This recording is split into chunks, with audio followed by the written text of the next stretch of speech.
লাই খালে জালে ফুল ঐ, তোৰ কিহে চন্দন পাইছে, হয়? তুলসী লফা খালে জালে ফুল চন্দন তুলসী লাই খালে জালে ফুল চন্দন তুলসী মোৰ লগ কৰিব মন গৈছে অ' এজনী বেলেগ ছোৱালী আছিলে আৰে ভাই তই ইমানকে কেনেকে পতাব পাৰ মোক যে কোনে পাত্তাই নিদিয়ে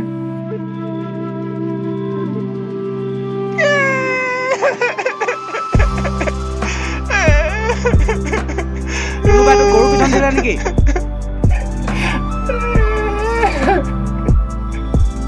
কি তোমাৰ বয়ফ্ৰেণ্ড আছে সেইটো আকৌ কি আচৰিত হ'বলগীয়া কথা